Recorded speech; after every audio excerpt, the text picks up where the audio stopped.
Hi everyone, my name is Patrick, and so for my study I'll be talking about environmental and implicit storytelling in games. And for this study, I focused on the game Dark Souls 3. So before we begin to analyze this topic, we need to find out what exactly is implicit and environmental storytelling. Lebowitz and Clark created this interactive storytelling spectrum, as you can see in the left figure, where we can see open-ended stories on the right-hand side, which is implicit storytelling.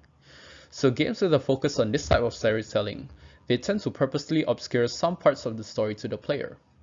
While implicit and environmental storytelling are not exactly the same thing, they are deeply connected with each other. What I mean by that is that games with implicit storytelling tend to use environmental design to convey their narrative. For example, in Lebowitz and Clark's study of Fallout 3, the capital wasteland consists of its inhabitants, buildings, the technology, factions of that era, and so forth. And this form of embedded narrative is very similar to Dark Souls 3, where most of the main plot of the story is not actually explained to the player, such as the outcome of the ending and the protagonist's backstory, but these details in the environment, they in itself already tell a story. So my main study on Dark Souls 3 involves my second playthrough of the game. I did not progress much in my first playthrough, therefore the experience still felt new to me.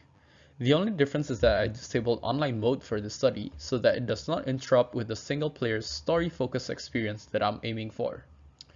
So there is this pattern in Dark Souls 3 where most of the enemies you run into, you don't really know who they are or why you're fighting them. This is the case with one of the bosses, Oseros, whose boss fight really intrigued me. While you can convey story through objects and levels in the game, even small details in enemies are parts of environmental storytelling.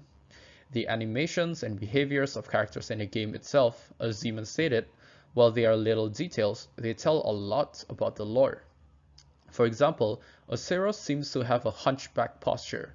He takes on the appearance of a deformed dragon, he uses a stick as a crutch, and kept on wailing throughout the boss fight about his son Ocelot, who he seemed to be cradling in his arms.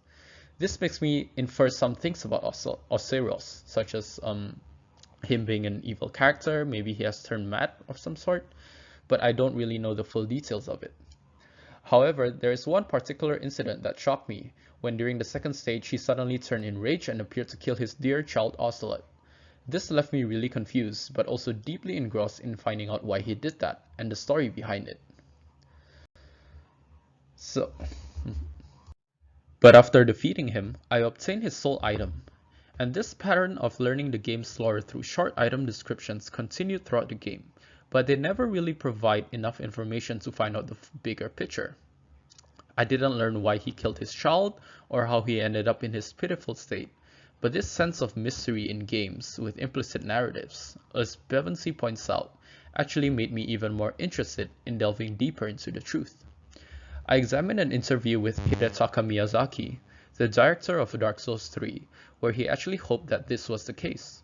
He wanted to leave the interpretation of the world to the player rather than just handing them out, so that they gain more value when they find out hints of plot from item descriptions and side characters.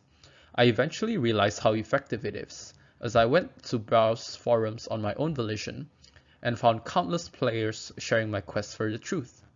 For example, there are wikis on Ocelot's lore and forums where players share their theories about it. And these forums tend to drag out really long as players discuss their theories back and forth, and the player base seems to be really engrossed in the game, inside and outside of it, and they are active all the time. With that being said, not all games that have these types of storytelling can evoke these positive player experiences.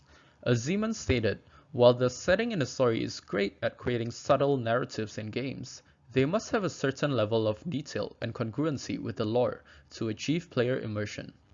Their level design must also be sensible enough for players to map them out in their heads, or if not, a lore explanation must be provided in the game. I think that this is where Dark Souls 3 really shines with their interconnected levels. For instance, when a player finishes a level, they open a door that leads to another level. This pattern of seamless and natural transition between levels is what makes Dark Souls 3 world so believable and immersive. And so, after defeating the boss, it opens up an underground passage. in Farron Keep, for example, which is one of the boss areas, that leads to Irithyll, the blue city that you can see in the middle. Lore-wise, Farron Keep and Irithyll, they're not supposed to exist so close together. They're actually far apart. But Dark Souls 3 explains that during the event of the game, there is a cataclysmic disaster known as a convergence which brought these lands together. And so they actually explain why these levels are all interconnected, and it makes sense to the player. And I find that this consistency between the world design and the lore is what makes their storytelling so effective in making the player feel more immersed. And so these are the references that I've included in my study so far. Thank you everyone for listening to me.